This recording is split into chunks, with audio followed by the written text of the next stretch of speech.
This is going to be a video on the remote control. I believe this is for a 2001 Ford Taurus.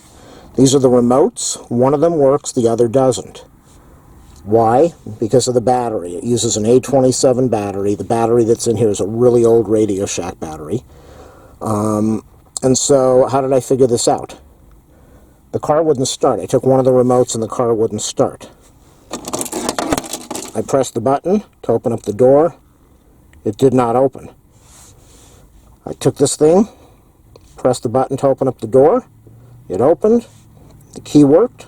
So I, obviously, even though it's 2001, the key is coded.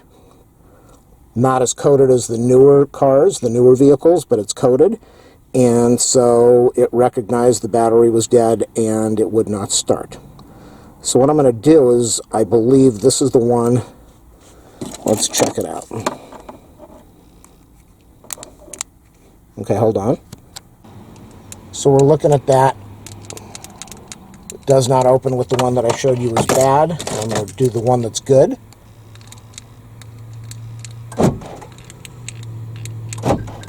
That's the one that's good. And now we've got the security thing that's flashing on and off, the security system. So this one was the one that was good. And what I could do to prove this, I could take this out of the car and then try to start it up with this key and it wouldn't work.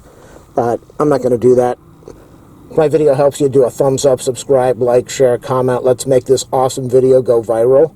Check out my affiliate links in the video description. If you want to donate to my PayPal, that would help me out too. So what I'm going to do now is I'm going to show you how to change the battery. I'm going to change it in both of these, even though one's bad. We have a Phillips head over here. I don't know that you need to see. I could put it on the tripod, but I don't think you need to see me take the screw out. I will open up both cases, show you what's in there, the old batteries, and then I'm going to replace them then with the Energizer A27. I will leave an affiliate link online. So you can buy these batteries if you want to, or you can pick them up in the store. Either way, click on my links, help me out. Time to unscrew the screw. There we have both of them opened up. Be careful when you open up your cases so they don't crack, so you don't have to glue them or go out and buy new ones. So I've got old Radio Shack batteries in here. These are probably 8-10 years old easily. I'm going to take them out, make sure you check the polarity, make sure you look at the negative and positive. You put the big side on the correct side, so you don't, if it doesn't work, then you're going to have to switch the battery, but just look at the way you're taking them out. Replace the ones that are new in the same position as the old ones. And that's what I'm going to do. There it is on the left side. You can see the right side is flat, left side has a big nubby over there. And that big nubby is also where the plus sign is. The flat side is where the negative sign is. I'm going to remove both batteries and put in the new ones. I think you can see over on the right side there's some green battery acid that leaked from the prior batteries. Not the one that I just took out, but for the prior batteries, they never cleaned it up. I don't really have anything to wipe that off with, so I scraped it with my nail. And the screwdriver, I'm sure we've got a good connection. So I'm going to close these up now and then test them both out after I tighten the screws.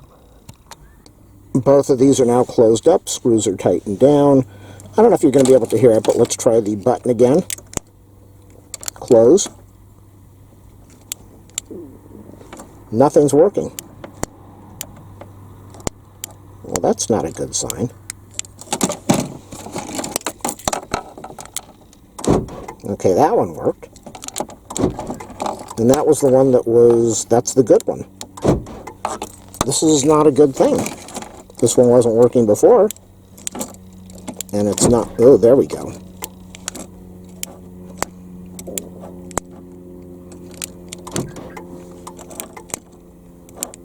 So we got a problem with the remote over here.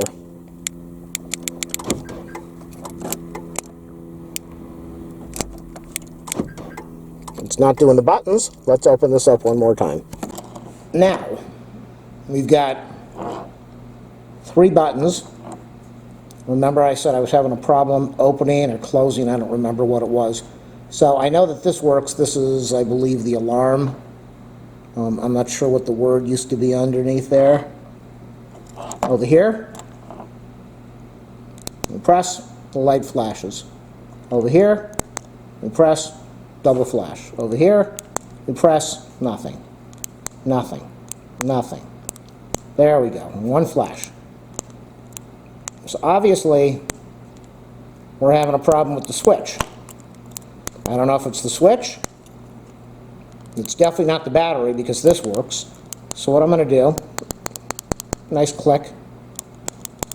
It should be working.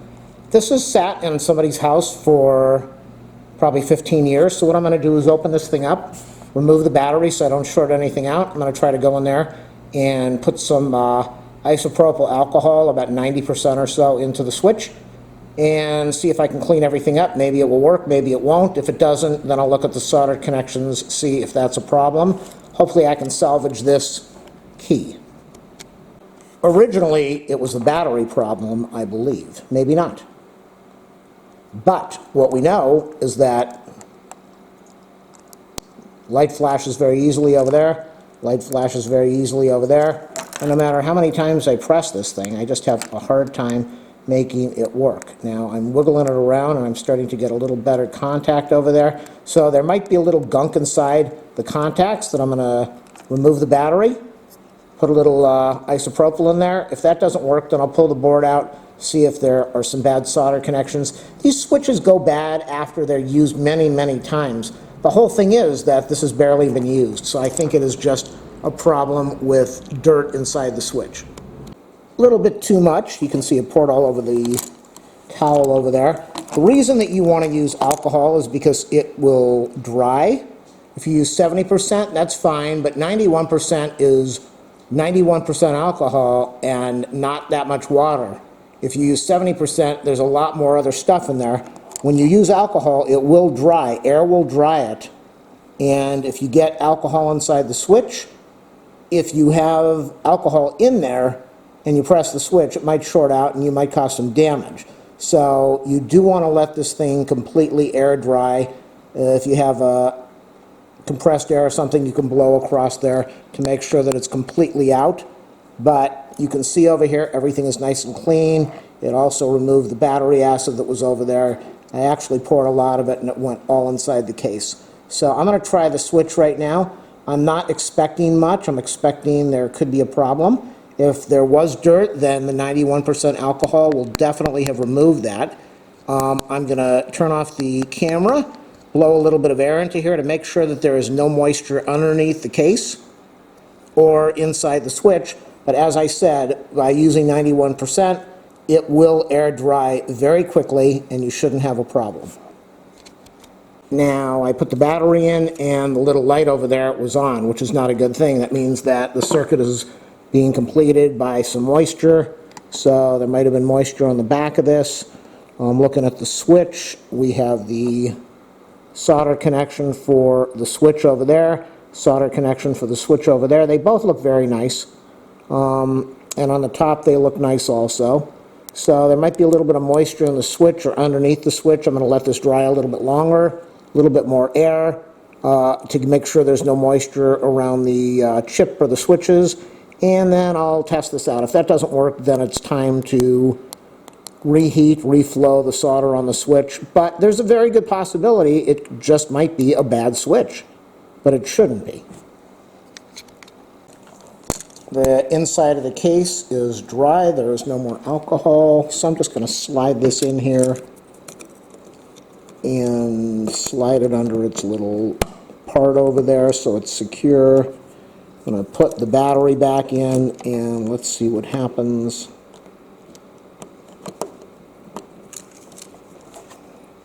So we'll press the right switch, which we know this worked, and it still works. We knew the right one worked, and we knew the left one wasn't working, and it's either going to be fixed now because the alcohol went in there and cleaned the contacts, or it is not going to be working, and then I either have to find another switch, which will probably be impossible to buy, or try to reflow the solder, or just give up on repairing this. Let's see what happens. Am I a genius? There we go. A little bit of isopropyl alcohol. I just saved myself about $5,000 buying another one of these things. Let me take the cover. You ought to be impressed. Where else are you going to find a video like this that's going to teach you how to fix something for about $1 worth of isopropyl? And it doesn't always work out that way, but it worked out nice this time. It was very nice. We put the screw in there. I think this is worth a donation to the PayPal that you'll find in the video description. If this helps you out, even if it doesn't, come on, you got an education out of this. That's definitely worth something. So it's closed up now. I'm going to take this back to where the car was and test it out. But you remember at the start of the video, we didn't have a light coming on over here. And we might not have it now that I've closed everything up. But this is the alarm. Light is flashing. And I believe on the right we had a double flash. Bump, bump. And on the left we had nothing. What do we have now? Double flash. You should be very impressed at how awesome I am. Thank you for watching my video. Thank you for watching my channel. I've got 1,600 other videos. Make sure you watch all of them with your ad blocker off. Hint, hint. Make sure you click on that notification bell. Ching, ching, ching, ching. Make sure you click on that Make sure you click on the notification bell so that it will go ding ding when there are more videos posted. And thank you for watching. Look at this. Am I awesome or what? Click, click. Click, click. Click, click. Click, click. Click.